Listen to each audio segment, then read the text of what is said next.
الله فلا مضل له ومن يضلل فلا هادي له. أشهد أن لا إله إلا الله وحده لا شريك له وأن محمدا عبده ورسوله أما بعد. يا أيها الناس اتقوا ربكم الذي خلقكم من نفس واحدة وخلق منها زوجها وبث منهما رجالا كثيرا ونساء واتقوا الله الذي تساءلون به والأرحام إن الله كان عليكم رقيبا. ஏக இறைவன் இறை நம்பிக்கையாளர்கள் மீது கடமையாக்கிய சிறப்புமிகு ஜும்மா தொழுகையை நிறைவேற்றுவதற்காக நாம் எல்லாம் இங்கே ஒன்று திரண்ட அமர்ந்திருக்கிறோம். அல்ஹம்துலில்லாஹ். நம்மை எல்லாம் ஒன்று கூட செய்த எல்லாம் அல்லாஹ்வை போற்றி புகழ்ந்து எனது ஜும்மா உரையை ஆரம்பம் செய்கிறேன். கண்ணியத்திற்குரிய எல்லாம் அல்லாஹ்வின் நல்லடியார்களே, இறை நம்பிக்கையாளர்கள் வெற்றி அடைந்து விட்டார்கள் என்பதை பல இடங்களில் இறைவன் தெளிவுபடுத்தி இருக்கிறார். வெற்றி பெற்ற அந்த இறை நம்பிக்கையாளர்களுடைய அடையாளத்தையும் பல இடங்களில் இறைவன் தெளிவுபடுத்தி இருக்கிறார். அதுல மிக முக்கியமாக திருக்குறான்ல 23வது அத்தியாயம் சூரத்துல் மூமினூன், அதுல முதலாவது வசனம் கத் அஃப்லஹல் முஃமினூன், இறை நம்பிக்கையாளர்கள் வெற்றி பெற்று விட்டார்கள் என்று சொல்லி அவர்களுடைய பல பண்புகளை இறைவன் பட்டியலிடுகிறார். அதுல முதலாவது முக்கிய பண்பு அல்லதீன ஹும் ஃபீ ஸலாத்திஹிம் காஷிஊன், அவர்கள் தங்கள் தொழுகையில் பணிவை பெறுவார்கள் என்று அல்லாஹ் சொல்கிறார். இந்த வசனத்துல 3 முக்கிய விஷயங்களை இறைவன் குறிப்பிடுகிறார்: தொழுகை, பணிவு, பேணுதல். இதுல இறைவன் 3வதாக குறிப்பிடக்கூடிய பேணுதல் அப்படிங்கிற அம்சத்தை நம்ம விவாதத்திற்கு எடுத்துக்குவோம். பேணுதல் அப்படின்னா என்ன அப்படிங்கறத இங்க நமக்கு முன்னாடி இருக்கக்கூடிய கேள்வி. பேணுதல் மிகப்பெரிய விளக்கம் எல்லாம் தேவையில்லை. நாம் எல்லாம் சொர்க்கம் செல்வதற்கு காரணமாக அமைவது நம்முடைய செயல்பாடுகள், நம்முடைய நல்ல காரியங்கள். அதே போல நாம் எல்லாம் நரகத்திற்கு செல்வதற்கு காரணமாக இருப்பது நம்முடைய பாவமான காரியங்கள். இப்ப பேணுதல் அப்படின்னா என்ன அப்படின்னு கேட்டீங்கன்னா, எந்த காரியங்கள் நம்மை அழைத்து செல்லுமோ, நரகத்திற்கு அழைத்து செல்லுமோ, அந்த பாவமான காரியங்களில் இருந்து விலகி இருக்க வேண்டும் என்கிற எச்சரிக்கை உணர்வு. அந்த உணர்வு தான் பேணுதல் அப்படிங்கிறது. ஒரு விஷயம் பாவம் அப்படிங்கிறது தெரியுது, இந்த பாவத்தை செய்தால் நம்ம நரகத்துக்கு போவோம் என்பது தெரியுது, அந்த பாவத்தை செஞ்சிடக்கூடாது, அந்த பாவத்தின் பக்கம் நெருங்கி விடவும் கூடாது அப்படிங்கிற அந்த எச்சரிக்கை உணர்வு இருக்குமே இல்லையா, அந்த உணர்வுக்கு பெயர் தான் பேணுதல் அப்படிங்கிறது. நன்மையான காரியங்களை விட்டுவிடக் கூடாது.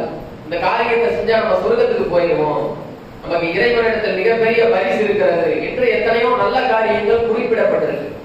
அந்த காரியத்தை விட்டுறக்கூடாது, நன்மையான காரியங்களை விட்டுவிடக் கூடாது அப்படிங்கிற அந்த ஆர்வ உணர்வு இருக்கு பாத்தீங்களா, இதுதான் பேணுதல் அப்படிங்கிறது. நன்மைகளை விட்டு விடாதே, பாவங்களை தொட்டு விடாதே அப்படிங்கறதுதான் பேணுதல் அப்படிங்கிறதுக்கு உண்டான இறைவன் சொல்லக்கூடிய மிகப்பெரிய ஒரு விளக்கம். நபிகள் நாயகம் ஸல்லல்லாஹு அலைஹி வஸல்லம் அவங்களும் இப்படித்தான் நமக்கு என்ன செஞ்சிருக்கிறாங்க, வாழ்ந்து காமிச்சிருக்கிறாங்க. இதுல பாவங்களை குறித்து நம்ம என்ன கவனிக்கணும்? ஒரு இறை நம்பிக்கையாளர் பாவமான காரியங்களை செஞ்சுட்டா அவனுடைய இந்த சிந்தனை எப்படி இருக்கும், அவனுடைய நடத்தைகள் எப்படி இருக்கும் அப்படிங்கறத இறைவன் தன்னுடைய திருக்குறான்ல பதிவு செய்யறான். அப்ப அந்த மாதிரியான நடத்தை உள்ளவர்களாக நம்ம இருக்கிறோமா என்பதை நமக்கு நாமே சிந்தித்து பார்க்க கடமைப்பட்டிருக்கிறோம். அல்லாஹ் ஒரு வசனத்துல சொல்றான், ஒரு பாவமான காரியத்தை ஒரு அடியான் செய்து விட்டால் அவனுடைய நடத்தைகள், அவனுடைய மனநிலை எப்படி இருக்கும் அப்படிங்கறத அல்லாஹ் தன்னுடைய திருக்குறான்ல விளக்குறான். வல்லதீன இதா ஃபஅலு ஃபாஹிஷத்தன் அவ் ஸலமு அன்ஃபுஸஹும் ذكروا فاستغفروا لذنوبهم ومن يغفر الذنوب الا الله ولم يصروا على ما فعلوا وهم يعلمون. அவர்கள் வெட்கக்கேடான காரியத்தை செய்தாலோ, பாவமான காரியங்களை செய்தாலோ அல்லாஹ்வை நினைப்பார்கள். முதலாவது அல்லாஹ்வை நினைப்பார்கள், அல்லாஹ்விடத்தில் பாவ மன்னிப்பு தேடுவார்கள். அல்லாஹ்வை தவிர யார் பாவங்களை மன்னிக்க முடியும்? கடைசி அல்லாஹ் சொல்றான், தெரிந்து கொண்டே தாங்கள் செய்தவற்றில் அவர்கள் நிலைத்திருக்க மாட்டார்கள். ஒரு இறை நம்பிக்கை கொண்டு ஒரு அடியான் பாவம் செய்துட்டா அவனுடைய நிலை இப்படி இருக்கும். முதல்ல அல்லாஹ் நினைப்பாங்க, நம்ம பாவத்தை செஞ்சிட்டோம், உடனடியாக தௌபா, தாமதமின்றி தௌபா, உடனடியாக அல்லாஹ்விடத்தில் பாவ மன்னிப்பு தேடுவார்கள். இப்ப பாவ மன்னிப்பினுடைய வாசலை அல்லாஹ் திறந்து வச்சிருக்கிறான். அல்லாஹ்வை தவிர யார் பாவங்களை மன்னிக்க முடியும்? மன்னிக்கிறதுக்கு இறைவன் தயாரா இருக்கிறான். கடைசியில இறைவன் என்ன சொல்றான்? தெரிந்து கொண்டே தாங்கள் செய்தவற்றில் நிலைத்திருக்க மாட்டார்கள். பாவத்தை செஞ்சுட்டாங்க, இனிமேல் அந்த பாவத்தை அவர்கள் திரும்ப செய்ய மாட்டார்கள் என்று அல்லாஹ் தன்னுடைய திருக்குறான்ல பதிவு செய்யறான். அப்ப இப்படி நம்ம இருக்கிறோமா அப்படிங்கறத நமக்கு நாமே கேட்டுக்கொள்ள வேண்டிய கேள்வி. பாவத்தை செஞ்சா அல்லாஹ் நினைக்கிறோம், உடனடியாக தாமதமின்றி அல்லாஹ்விடத்தில் என்ன செய்யணும்? பாவ மன்னிப்பு தேடணும், மீண்டும் அந்த பாவத்தை செய்யக்கூடாது என்று அல்லாஹ் தன்னுடைய திருக்குறான்ல இப்படி பாவங்களை குறித்து நமக்கு என்ன செய்யறோம் அப்படின்னா பாடம் எடுக்கிறோம். நபிகள் நாயகம் ஸல்லல்லாஹு அலைஹி வஸல்லம் அவங்க சொல்லக்கூடிய ஒரு செய்தி, இது நபிகளால் சொன்னதா அல்லது இப்னு அப்பாஸ் அவர்களுடைய தனிப்பட்ட கருத்தா என்பதுல சந்தேகம் இருக்கு. ஒரு இறை நம்பிக்கையாளர் தன்னுடைய பாவங்களை தலைக்கு மேல் உள்ள பாறாங்கல்லை போன்று உணர்வான். ஒரு பாறாங்கல்ல தலைக்கு மேல வச்சா எப்படி ரொம்ப பாரமா உணர்வோம், அந்த மாதிரி இறை நம்பிக்கையாளர் தன்னுடைய பாவங்களை தலைக்கு மேல இருக்கக்கூடிய பாறாங்கல்லை போன்று உணர்வான். அதே சமயத்துல ஒரு இறை மறுப்பாளர் மூக்குக்கு மேல இருக்கக்கூடிய ஈயை போன்று என்ன செஞ்சிருவான்? அலட்சியப்படுத்திடுவான் என்று நபிகள் நாயகம் ஸல்லல்லாஹு அலைஹி வஸல்லம் அவங்க சொல்றாங்க. இந்த ரெண்டுல நம்ம எந்த கேட்டகரியில இருக்கிறோம்? பாவங்கள் செய்தால் பாறாங்கல்ல போல பாரதூரமா அதை உணர்றோமா, அல்லது மூக்கு மேல இருக்கிற ஈ மாதிரி அலட்சியப்படுத்திட்டு போறோமா என்பது நமக்கு நாமே கேட்டுக்கொண்டு கொள்ள வேண்டிய கேள்வி. இப்ப இந்த நேரத்துல தான் நபிமார்கள் எந்த அளவுக்கு ஒரு பேணுதல் மிக்கவர்களாக இருந்தாங்க, பாவங்களை குறித்து அஞ்சக்கூடியவர்களாக இருந்தார்கள் அப்படிங்கிறத நம்ம பார்க்கிறோம். நபிமார்கள் உலக படைப்பினங்களிலேயே மனித படைப்பினங்களில் ஆகச் சிறந்தவர்கள், மிக உயர்ந்தவர்கள் நபிமார்கள். ஏன் எதனால அப்படின்னு கேட்டீங்கன்னா பாவங்களை குறித்து அவங்களுடைய அந்த சிந்தனை தான். நம்ம எல்லாரும் கேள்விப்பட்ட ஒரு செய்தி, மறுமை நாளில் எல்லா சமுதாயத்தவர்களும் என்ன செய்வாங்க அப்படின்னா ஒவ்வொரு நபிமார்கள் கிட்டே போவாங்க. அல்லாஹ்விடத்தில் கிடைக்கக்கூடிய அந்த தண்டனையில் இருந்து எங்களை பாதுகாக்க வேண்டும், எங்களுக்கு நீங்க உதவி செய்யணும் அப்படின்னு சொல்லி எல்லா நபிமார்கள் கிட்ட என்ன செய்வாங்க அப்படின்னா போவாங்க. அந்த செய்திகள் எல்லாம் கேள்விப்பட்டிருப்போம். அந்த செய்தி என்ன கோணத்துல நம்ம கேள்விப்பட்டிருப்போம்?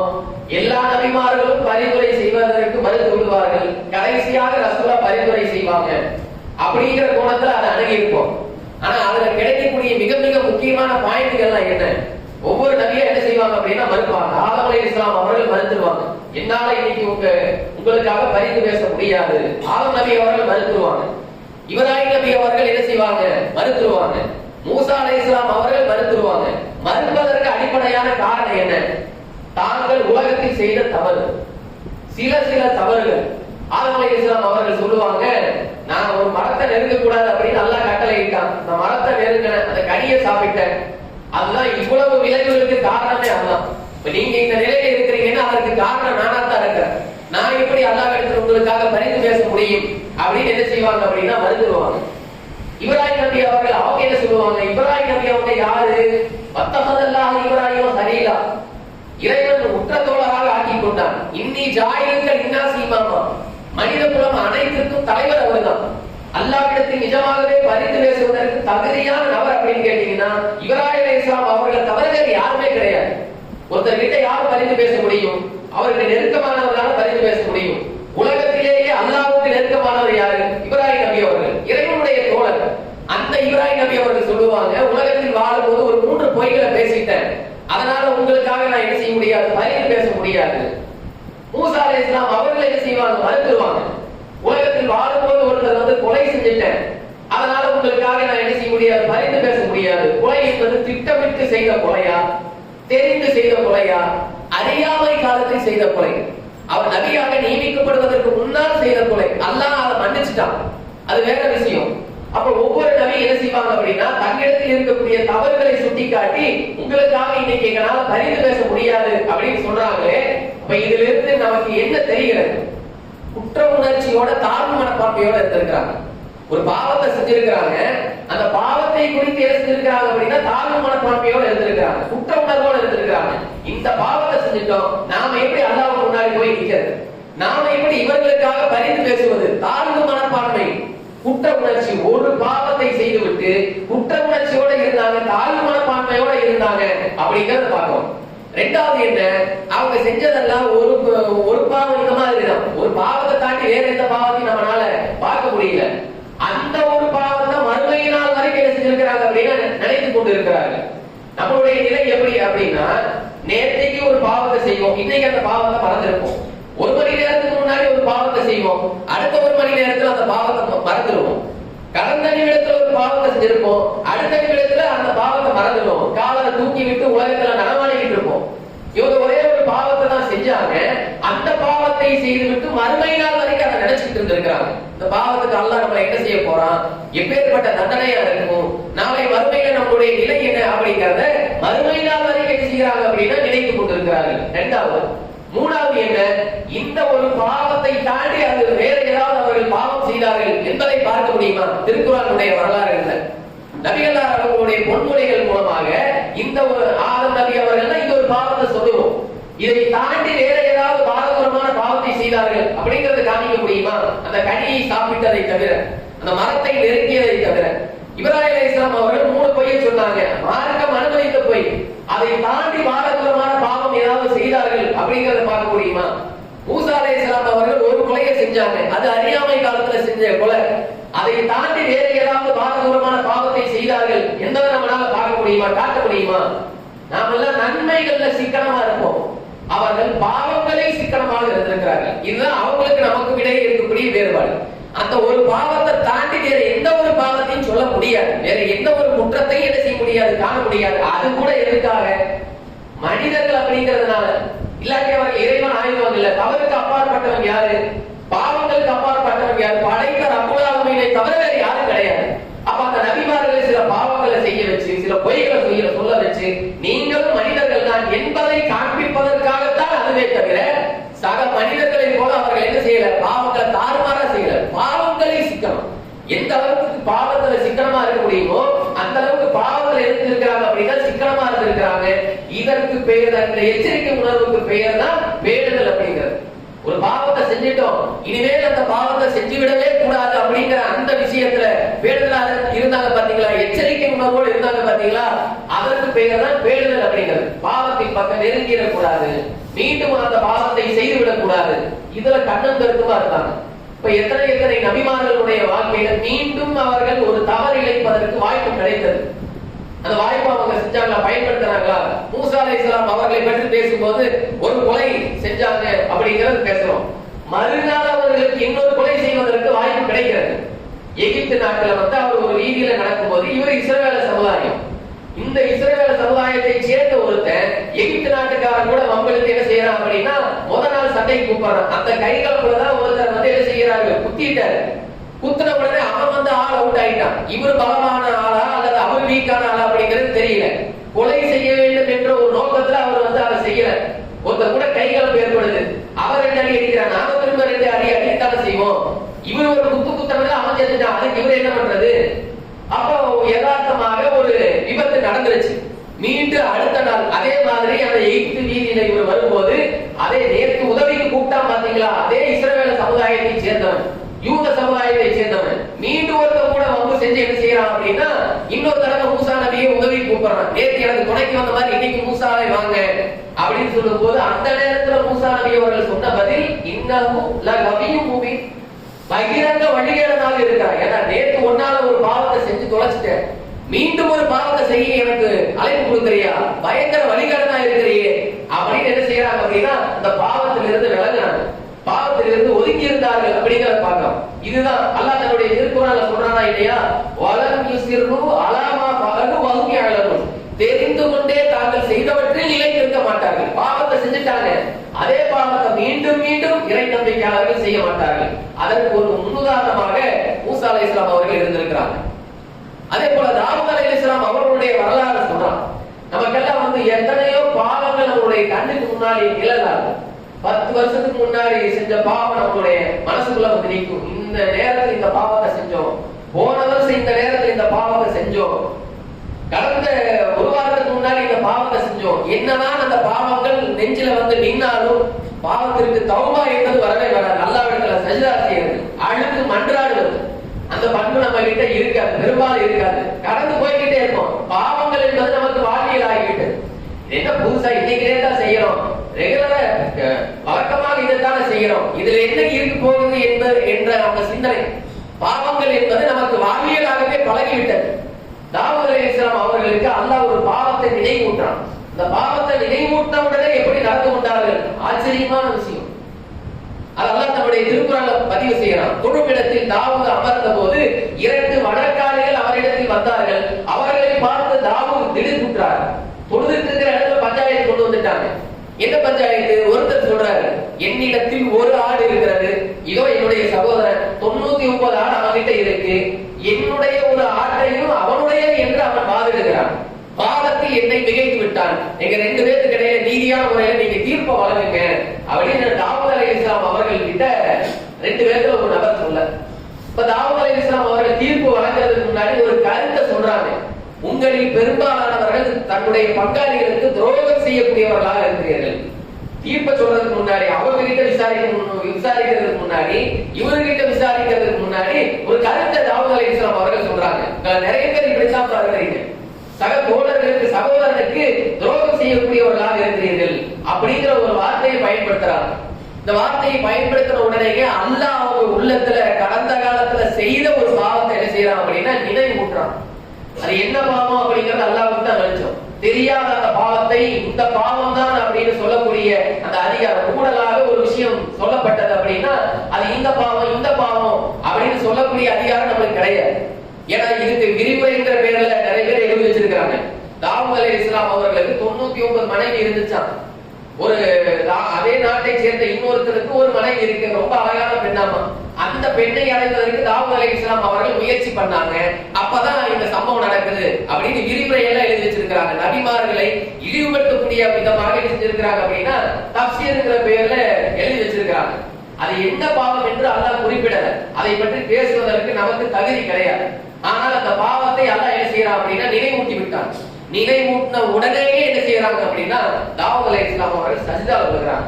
பாவத்தை செஞ்சுட்டோம், அல்லாஹ்விடத்துல மன்றாடணும், மன்னிப்பு கேட்கணும் சொல்லி அல்லாஹ் கிட்ட என்ன செய்யறாங்க அப்படின்னா சஜ்தா செய்யறாங்க. அப்ப அல்லாஹ் சொல்றான், எனவே தாவூதை நாம் மன்னித்தோம், அவர் நம்மிடத்தில் பாவ மன்னிப்பு தேடி மீள்பவராக இருந்தார் அப்படின்னு அல்லாஹ் என்ன செய்யறான் அப்படின்னா பதிவு செய்யறான். எப்ப செஞ்ச பாவத்தை அல்லாஹ் எப்ப நினைவூட்டுறான், எப்ப அந்த பாவத்தை மன்னிக்கிறான். சஜிதால அவர் விழுந்ததுனால அவர் மன்னிச்சோம், பாவ மன்னிப்பு தேடி நம்மிடத்தில் அவர் மீள்பவராக இருந்தார் என்று அல்லாஹ் என்ன செய்யறான் அப்படின்னா தன்னுடைய திருக்குறால சொல்றான். அப்ப இந்த மாதிரி நமக்கு பாவங்கள் என்பது நம்ம உள்ளத்துல நாம செய்த பாவங்கள் வரும்போது அதற்காக அல்லாஹ்விடத்தில் என்ன செய்யணும் அப்படின்னா தயங்காம உடனடியாக தௌபா செய்ய வேண்டும். இந்த நடத்தை நம்ம இடத்தில் இருக்கிறதா என்பதை நாம என்ன செய்யணும் அப்படின்னா சிந்திச்சு பார்க்கணும். தாமதமாக மன்னிப்பு கேட்டால் அந்த மன்னிப்பு அல்லாஹ்விடத்தில் ஏற்றுக்கொள்ளப்படாது என்பதை நம்ம என்ன செய்யணும் அப்படின்னா புரிந்து கொள்ள வேண்டும். அறியாமையின் காரணமாக தீய காரியங்கள் செய்துவிட்டு யார் தாமதமின்றி அல்லாஹ்விடத்தில் மன்னிப்பு கேட்கிறார்களோ அவர்களுக்கு மன்னிப்பு மகத்தான கூலியும் இருக்கிறது அப்படிங்கிற அல்லாஹ். அறியாமையில ஒரு தீய காரியம் செஞ்சிட்டோம், தாமதமின்றி மன்னிப்பு கேட்கணும், உடனடியாக மன்னிப்பு கேட்கணும் அப்படின்னு அல்லாஹ் என்ன செய்யறான், தன்னுடைய திருக்குறான பதிவு செய்யறான். எல்லாத்தினுடைய தௌபாவையும் ஏற்றுக்கொண்ட அல்லாஹ் பிறவுடைய தௌபாவையும் ஏன் ஏற்றுக்கல? எதனால ஏற்றுக்கொள்ளவில்லை? அல்லாஹ் கருணை ஏற்றவனா இறுதி நேரத்துல எல்லாத்தையும் பார்த்தாச்சு, அல்லாஹ்வுடைய அத்தாட்சிகள், அல்லாஹ்வுடைய சான்றுகள் எல்லாத்தையும் பார்த்துட்டான். கடைசி வரைக்கும் அவன் ஏற்றுக்கொள்ளவே இல்லை. கடைசியாக மூழ்கடிக்கப்பட்டு உயிர் தொண்டைக்குழி அடையும் போது அப்பதான் மூசாவுடைய இறைவனை நான் நம்பல அப்படிங்கிறான். அப்ப அல்லாஹ் கேட்ட கேள்வி என்ன? இப்போதுதான நம்பிக்கை கொள்வாய்? உனக்கு எத்தனை வாழ்வு வழங்கின, பூமியில எத்தனை காலம் வாழ்ந்த, எத்தனை அத்தாட்சிகள், எத்தனை சான்றுகள், அப்ப எல்லாம் சிந்திக்காத நீ, நம்பிக்கை கொள்ளாத நீ இப்போதுதான நம்பிக்கை கொள்வாய்? ஏற்றுக்கொள்ளப்படல. அல்லாஹ் அந்த பாவ மன்னிப்பை ஏற்றுக்கல. அப்ப இந்த பாவ மன்னிப்புடைய தாற்பயம் என்னன்னு கேட்டீங்கன்னா பாவம் செய்த உடனேயே அல்லாஹ்விடத்தில் சரண்டர் ஆகிவிட வேண்டும், சரணடைந்து விட வேண்டும். இத நபிமார்களுடைய வாழ்வு நமக்கு தரக்கூடிய மிகப்பெரிய பாடம், அடிப்படை. அதே போல செய்த பாவத்தை மீண்டும் நெருங்கக்கூடாது அப்படிங்கிற அந்த எச்சரிக்கை உணர்வுல ரொம்ப ரொம்ப கண்ணும் கருத்துமாக கவனமாக இருக்க வேண்டும். அல்லாஹ்வுடைய நபி ஸல்லல்லாஹு அலைஹி வஸல்லம் அவங்களுக்கு அப்படி ஒரு சம்பவம் அவங்களுடைய வாழ்க்கையில நடக்குது. குறைஷிகளுக்கு நபி அவர்கள் ஒரு தடவை என்ன செய்யறாங்க அப்படின்னா இஸ்லாத்தை எடுத்து சொல்லிக்கிட்டு இருக்கிறாங்க. அப்ப குறைஷிகள் வைக்கக்கூடிய டிமாண்ட் என்ன? நீங்கள் ஏழைகளையும் பணக்காரர்களையும் அடிமைகளையும் எஜமானர்களையும் சமமாக ஆக்குறீர்கள், இது எங்களுக்கு பிடிக்கல. இந்த மாதிரி இஸ்லாம் பிடிக்கல. எங்களுக்கு தனி சபை, அவங்களுக்கு தனி சபை, எங்களுக்கு தனி இஸ்லாம், அவங்களுக்கு தனி இஸ்லாம் அப்படின்னு என்ன செய்யறாங்க அப்படின்னா அவங்களுடைய நிபந்தனைகளை விதித்துக் கொண்டிருக்கிறார்கள். இப்படி நபி அவர்கள் அவங்க கூட பேசிக்கிட்டு இருக்கும் போது அந்த நேரத்துல அடிமையாக கருதப்பட்ட, ஏழையாக கருதப்பட்ட அப்துல்லா இப்னு உம்மி மக்தூம் என்று சொல்லக்கூடிய ஒரு சஹாபி வர்றாங்க, அந்த இடத்துக்கு வர்றாங்க. நபி அவர்களுடைய சபைக்கு அஸ்ஸலாமு அலைக்கும் அப்படிங்கிற அல்லாஹ்வுடைய நபி அவர்களுக்கு அது பிடிக்கல. அப்துல்லா இப்னு உம்மி மக்தூம் அவர்களுடைய சலாமை அலட்சியப்படுத்தி கொஞ்சம் முகத்தை என்ன செய்யறாங்க அப்படின்னா சுளிக்கிறார்கள் அப்படிங்கறது அல்லாஹ் தன்னுடைய திருக்குறான பதிவு செய்யறான். அப்ப ஒரு இறை நம்பிக்கையாளரை அலட்சியப்படுத்தின உடனேயே அல்லாஹ்வுக்கு அந்த கோபம் தாங்க முடியல. நபி அவர்களை கண்டிச்சு என்ன செய்யறான் அப்படின்னா அல்லாஹ் ஒரு அத்தியாயத்தை இறக்குறான். அபஸவத வல்லா அன்ஜாஹுல் அமா வமா யுத்ரீகல் அல்லாஹு யஸக்கா அவ் யதக்கரு ஃபதன்ஃபஹு திக்ரா அம்மா மனிஸ்தஅனா ஃபஅன்தலஹு தஸத்தா. கண் தெரியாத அந்த அந்தகர் குருடர் அவரிடம் வந்ததற்காக அவர் கடுகெடுத்தார், முகம் சுளித்தார். அவர் நேர்வழி பெறலாம் இல்லையா? இறைச்சத்தை பெற்றுக் கொள்ளலாமா இல்லையா? யார் உங்களிடத்தில் ஓடோடி வருகிறார்களோ ஆர்வமாக அவங்களையெல்லாம் நீங்கள் விரட்டுகிறீர்கள். யார் அவங்களை அலட்சியப்படுத்துகிறார்களோ அவங்க கிட்ட நீங்க வழிய போறீங்க. இதெல்லாம் அந்த ஆரம்ப வசனங்கள்ல நபி அவர்களை அல்லாஹ் கண்டிச்சு இறக்கிற வசனம். அப்துல்லா இப்னு உம்மி மக்தும் அப்படிங்கிற அந்த சஹாபிய நபி அவர்கள் அலட்சியப்படுத்துவதற்காக அல்லாஹ் இறக்கிய கட்டண வசனங்கள் அதெல்லாம். இந்த வார்த்தைகளை கேட்ட உடனேயே, இந்த அத்தியாயம் இறக்கப்பட்ட உடனேயே நபி அவர்களுக்கு குற்ற உணர்ச்சி தாங்க முடியல. அதுக்கு பின்னாடி அல்லாஹ்வுடைய நபி அவர்கள் எப்படி தெரியுமா நடந்து கொண்டார்கள்? நாம தவறு செஞ்சுட்டோம், பாவம் செஞ்சுட்டோம், இப்படி நம்ம அவரை அணுகி இருக்க கூடாது என்று நபி அவர்களுடைய அணுகுமுறையே முற்றிலுமாக மாறிவிட்டது. அதுக்கு பின்னாடி நபி அவர்கள் இருக்கக்கூடிய சபைக்கு அப்துல்லா இப்னு உம்மி மக்தும் வந்தார் அப்படின்னா நபி அவர்கள் முந்தி சலாம் சொல்லி தன்னுடைய இருக்கைக்கு பக்கத்துல அவரை அமர வச்சு கண்ணியப்படுத்துவாங்க. கண்ணியப்படுத்திட்டு ரசூலுல்லாஹ் சொல்லுவாங்க, எனக்கு இறைவன் மூலமாக பாவம் நடத்தியவர் இவர். நான் ஒரு பாவத்தை செஞ்சேன், இவர் மூலமாக அந்த பாவத்தை அல்லாஹ் எனக்கு புரிய வைத்தான், எனக்கு தர்பியத்தை இவர் மூலமா கிடைச்சது என்று அல்லாஹ்வுடைய நபி அவர்கள் சொல்லுவாங்க. அப்ப ஏற்கனவே ஒரு பாவத்தை செஞ்சுட்டோம், இனிமேல் வாழ்நாள் அதை செஞ்சிடக்கூடாது, அவர்கிட்ட கண்ணிய குறைவாக நடந்து விடக்கூடாது என்பதுல நபி அவர்கள் எந்த அளவுக்கு கண்ணம் கருத்துமாக எச்சரிக்கையாக இருந்தாங்க. இந்த எச்சரிக்கை உணர்வுக்கு பேர் தான் வேண்டுதல் அப்படிங்கிறது. அல்லாஹ்வுடைய நபி அவர்கள் இப்படித்தான் நடந்திருக்கிறாங்க. ஏராளமான நபிமார்கள் இப்படித்தான் நடந்திருக்கிறாங்க. தன்னுடைய நபி தோழர்களை நபி ஸல்லல்லாஹு அலைஹி வஸல்லம் அவங்க இப்படித்தான் உருவாக்கி இருக்கிறாங்க. பாவத்தின் பக்கம் நெருங்கிடக்கூடாது, அது பாவமே கிடையாது, அந்த மாதிரியான விஷயங்கள் இருந்தெல்லாம் பேணுதலா இருப்பாங்க. ஹக்கீம் பின் ஹிஷாம் என்று சொல்லக்கூடிய ஒரு நபி தோழர் நபி ஸல்லல்லாஹு அலைஹி வஸல்லம் அவங்க கிட்ட உதவி கேட்கிறாங்க. ரசூலுல்லாஹ் கொடுக்கறாங்க. இரண்டாவது உதவி கேட்கிறாங்க, நபி அவர்கள் கொடுக்கறாங்க. மூன்றாவது கேட்கறாங்க, நபி அவர்கள் கொடுத்துட்டு அவங்க கிட்ட சொல்றாங்க, ஹக்கீமே, இந்த செல்வம் என்பது இனிமையானது, பசுமையானது. யார் இதை போதும் என்ற மனதோடு எடுத்துக்கொள்கிறாரோ அவருக்கு இதுல அருள்பலன் கிடைக்கும், பரக்கத்து இருக்கும். யாருக்கு தேவைக்கு அதிகமாக யாசிக்கிறாரோ அவருக்கு இதுல பரக்கத்து இருக்காது. மறுமை நாளில் முகத்தில் சதையற்றவராக அவர் எழுப்பப்படுவார் அப்படின்னு நபி ஸல்லல்லாஹு அலைஹி வஸல்லம் அவங்க என்ன செய்யறாங்க அப்படின்னா அந்த தோழருக்கு ஒரு உபதேசத்தை செய்யறாங்க. அப்ப அவங்க சிந்திக்கிறாங்க, மறுமை நாள முகத்தில் சதையில்லாத அளவுக்கு இது பாவ காரியமா? இந்த காரியத்தை நம்ம இனிமேல் செய்யக்கூடாது. என் வாழ்நாளில் இனிமேல் யாரிடத்திலும் உதவி கேட்க மாட்டேன், யாரிடம் கேட்க மாட்டேன் அப்படின்னு அவர் சபதம் எடுக்கல. யாரிடத்திலும் கையேந்த மாட்டேன், உதவி கேட்க மாட்டேன் அப்படின்னு என்ன செய்யறாரு அப்படின்னா அவர் சபதம் எடுக்கிறார். அதுக்கு பின்னாடி தன் வாழ்க்கையில எவ்வளவு சிரமம் வந்தாலும் பிறரிடத்தில் கையேந்தாமல் அவர் வாழ்க்கையை நடத்தினார் அப்படிங்கறத பார்க்கிறோம். நபி அவர்கள் மரணத்துக்கு பின்னாடி, அபூபக்கர் அவர்கள் மரணத்துக்கு பின்னாடி, உமர் ரலியல்லாஹு அவர்களுடைய ஆட்சி காலம். அப்ப சீனியர்களுக்கு எல்லாம் என்ன செய்வாங்க அப்படின்னா உதவி தொகை, ஊக்கத்தொகை கொடுப்பாங்க. அப்ப இவங்க என்ன செய்யறாங்க அப்படின்னா உமர் அவர்கள் கூப்பிடுறாங்க. அப்ப மறுத்தறார், வேண்டான்னு மறுத்தறார். நபி அவர்கள் கிட்ட வாக்கு கொடுத்துட்டேன், யாரிடத்திலும் கையேந்த மாட்டேன், வாக்குறுதி கொடுத்துட்டேன், இறுதி வரைக்கும் அதுல உறுதியாக இருப்பேன் அப்படிங்கும் போது உமர் அவர்கள் சொல்றாங்க, மக்களே நீங்க எல்லாம் பாத்துங்க, இவருக்கு உண்டான ஹக்கை கடமையை நிறைவேற்றுவதற்கு நான் இவரை கூப்பிடுறேன், இவர் தான் அதை மறுக்கிறாரு, நீங்க தான் இவருக்கு சாட்சி என்று மக்கள் அழைச்சு உமர் ரலியல்லாஹு அவங்க சொல்றாங்க. இப்ப எந்த அளவுக்கு அதுல பிடிவாதமாக உறுதியோட இருந்தாங்க பாருங்க. எந்த அளவுக்கு உறுதி அப்படின்னா தன்னுடைய வாகனத்தில் இருந்து கீழே விழக்கூடிய சாட்டை, அந்த சாட்டைய கூட பிறர்கிட்ட எடுத்துட்டாங்க அப்படின்னு சொல்ல மாட்டாரு. ஒருத்தர் கிட்ட நம்ம பொருள் ஒண்ணு கீழே விழுந்துருச்சு, எங்க எடுத்து கொடுங்க அப்படின்னு கேட்கறது ஹராமா? அது உதவி ஆகுமா? யாசகம் ஆகுமா? ஆகாது. அவர் என்ன செய்யறாரு அப்படின்னா அதை கூட செஞ்சிடக்கூடாது. தன்னுடைய வாகனத்தில் இருந்து கீழே விழக்கூடிய சாட்டையை கூட அவர் வாகனத்தில் இருந்து இறங்கி அவர் சாட்டையை அவர் என்ன செய்வார் அப்படின்னா எடுத்துக்குவார். அது கூட உதவியாக மாறிவிடும், ஹராமாக மாறிவிடும். அதன் பக்கம் போயிடக்கூடாது என்பதுல ரொம்ப தெளிவாக இருந்தார்கள். எச்சரிக்கை உணர்வு, யாசகத்தின் பக்கம் நெருங்கிடவே கூடாது அப்படிங்கிற அந்த எச்சரிக்கை உணர்வு, இதற்கு பேர் தான் பேணுதல் அப்படிங்கிறது. இப்படித்தான் அல்லாஹ்வுடைய நபிகள் நாயகம் அவர்கள் அந்த சமுதாயத்தை உருவாக்கினார்கள். இஸ்லாமும் நமக்கு என்ன பயிற்சி தருது? இப்படித்தான் பயிற்சி தருது. பெரும்பாவங்கள் பக்கம் நீங்க நெருங்கக்கூடாதா?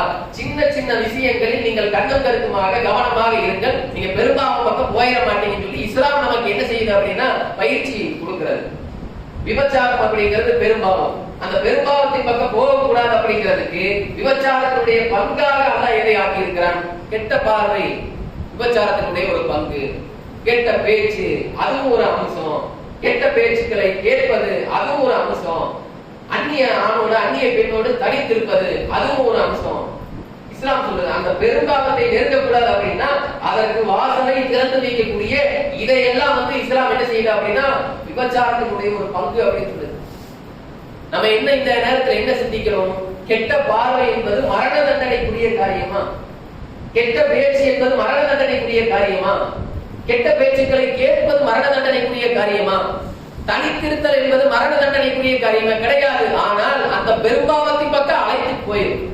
அப்ப அதுல இருந்து நம்ம விலகி இருக்கணும், தவிர்த்து இருக்கணும். அப்படின்னா சின்ன சின்ன காரியங்கள் அதன் பால் நம்மை அழைத்து செல்லக்கூடிய இதுல கவனமாக இருக்க அப்படின்னு இஸ்லாம் என்ன செய்யுது அப்படின்னா நமக்கு பயிற்சி தருகிறது. இந்த எச்சரிக்கை உணர்வு, அந்த எச்சரிக்கை உணர்வுக்கு பெயர் தான் பேணுதல் அப்படிங்கிறது. இந்த ரமலான் மாதம் கூட நமக்கு தரக்கூடிய பாடம் என்ன, பயிற்சி என்ன? ரமலான் மாதத்துல ஹலாலானதை நம்ம என்ன செய்யறோம் அப்படின்னா ஹராம் ஆக்கிக்கிறோம். உணவு நமக்கு ஹலால் தான், தண்ணீர் நமக்கு ஹலால் தான், நம்முடைய துணையோடு இல்லறத்தில் ஈடுபடுவது ஹலால் தான். ஹலால் அது ஒரு குறிப்பிட்ட நேரத்துக்கு ஹராம், குறிப்பிட்ட நேரத்துக்கு அல்லாஹ் சொன்னா அப்படிங்கிறதுக்காக நம்முடைய உணவு நம்முடைய பணம் நம்முடைய துணையோடு நம்ம என்ன செய்யறதில்லை அப்படின்னா சேர்றதில்லை. இதன் மூலமாக நமக்கு கிடைக்கக்கூடிய பயிற்சி என்ன? அல்லாஹ் சொன்னான் என்பதற்காக ஹலாலையே ஹராமாக்கி ஒருவன் ரமலான் அல்லாஹ் மாதங்களை எப்படி ஹராம செய்வான்? தனக்கு சொந்தம் இல்லாத உணவை எப்படி சாப்பிடுவான்? தனக்கு சொந்தம் இல்லாத எப்படி அவன் சாப்பிடுவான்? தனக்கு சொந்தம் இல்லாத அந்நிய ஆணை அந்நிய பெண்ணை எப்படி நாடுவான்? அப்படிங்கிற பயிற்சி இதுல இருக்கு, தத்துவம் இதுல இருக்கு. இப்ப இஸ்லாம் நமக்கு சொல்லக்கூடிய பேணுதல் என்பது இதுதான்.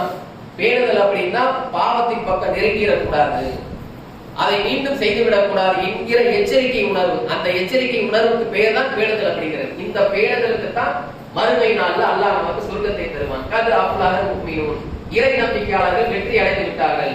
அதுல மிக முக்கியமான பற்று அவர்களிடத்தில் பேணுதல் என்பது இருக்கும். எனவே இறைவன் சொன்ன இந்த பேணுதலை நம்முடைய வாழ்க்கையில் கடைபிடித்து சுவனம் செல்லக்கூடிய நல்ல மக்களாக அல்லாஹ் நம் அனைவரையும் ஆக்கியிருக்கிறார்.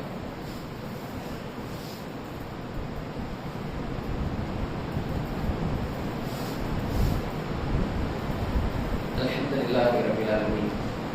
கண்ணியத்திற்குரிய எல்லாம் அல்லாஹ் நல்லடியார்களே, நம்முடைய தமிழ்நாடு தௌஹீத் ஜமாத் கோவை தெற்கு மாவட்டம் சார்பாக ஏராளமான மார்க்க சமுதாய பணிகளை எல்லாம் செய்து வருகிறோம்.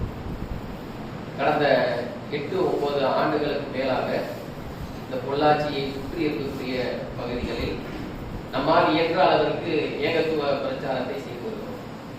இந்த ஏகத்துவ பிரச்சாரத்திற்கு அடிப்படை ஆதாரமாக திகழ்வது பொருளாதாரம் தான். ஜமாத்தினுடைய முதுகெலும்பு. எந்த ஒரு தாவா பணியை செய்வதாக இருந்தாலும், ஒரு நோட்டீஸை மக்களுக்கு கொடுப்பதாக இருந்தாலும், பிற மதத்தவர்களுக்கு இஸ்லாத்தை சொல்வதாக இருந்தாலும், முஸ்லிம்களுக்கு ஏகத்துவத்தை சொல்வதாக இருந்தாலும், அனைத்திற்கும் அடிப்படை ஆதாரமாக திகழ்வது இந்த பொருளாதாரம் தான். எனவே நம்முடைய தாவா பணிகளுக்காக இந்த ரமலான் மாதத்தினுடைய 3வது வாரம் இந்த ஜும்மா வசூல் எடுக்கிறோம். நம்முடைய மாவட்டம் இருக்கக்கூடிய நிலை அப்படின்னு கேட்டீங்கன்னா அது எல்லாமே உங்களுக்கு தெரியும். கிட்டத்தட்ட சில லட்சங்கள் நம்ம கடன்ல இருக்கிறோம். ஏன் அந்த கடன், எதனால் அந்த கடன் அப்படின்னா அதுவும் தாவா பணிகளுக்காக தான். எத்தனையோ இடங்கள்ல பகுதிகள்ல இறை ஆலயம் அமைச்சா சிறப்பா இருக்கும் அப்படிங்கிற அடிப்படையில இறை ஆலயம் அமைச்சிருக்கிறோம். கடந்த சில வருடங்களுக்கு முன்னாடி பொள்ளாச்சி பேருந்து நிலையத்துக்கு பக்கத்துல அங்க நம்ம ஒரு பள்ளிவாசல் அமைச்சா ஏராளமான முஸ்லிம்கள் இந்த மார்க்கத்தை பெற்றுக்கொள்வதற்கு ஏகத்துவ சிந்தனையை அடைவதற்கு வாய்ப்பாக இருக்கும் அப்படிங்கிற அடிப்படையில ஒரு பள்ளிவாசலை ஆரம்பிச்சோம். அந்த பள்ளிவாசல் இப்ப இயங்குறது இல்லை. அதே போல மீனாட்சிபுரத்துல ஒரு பள்ளிவாசல் அமைச்சோம். அந்த பள்ளிவாசல் இன்று வரைக்கும் இயங்கி கொண்டிருக்கிறது. இப்படி பல பகுதிகளில் நம்ம இறை இல்லம் அமைத்தது ஏராளமான லட்சம் ரூபாய் நமக்கு கடனாக இருந்தது அப்படிங்கறத இதன் மூலமாக நம்ம சொல்ல வரக்கூடிய செய்தி. அது இல்லாம ஏராளமான தாவா பணிகளை செய்து சில லட்சம் ரூபாய்கள் நமக்கு கடனாக இருக்கிறது. அதையெல்லாம் நிறைவு செய்யக்கூடிய விதமாகத்தான் இந்த ரமலான் மாதத்தினுடைய 3வது வார ஜும்மா வசூல இந்த பணிக்காக நம்ம எடுக்க இருக்கிறோம். அல்லாஹ்வுடைய திருப்பொருத்தத்தை நாடி ஒரு பொருளாதாரத்தை வாரி வழங்குங்க. நபி ஸல்லல்லாஹு அலைஹி வஸல்லம் அவர்கள் ரமலான் மாதத்தில் வீசும் காற்றை விட வேகமாக தர்மம் செய்தார்கள் அப்படிங்கிற அந்த செய்தியெல்லாம் கேள்விப்பட்டிருக்கிறோம். எனவே இந்த கடனை நிவர்த்தி செய்வதற்காக தாவா பணிகளை மேலும் மக்களிடத்தில் கொண்டு செல்வதற்காக உங்கள் பொருளாதாரத்தை வாரி வழங்க வேண்டும் என்று கூறி இந்த ஜும்மா உரையை நிறைவு செய்கிறேன்.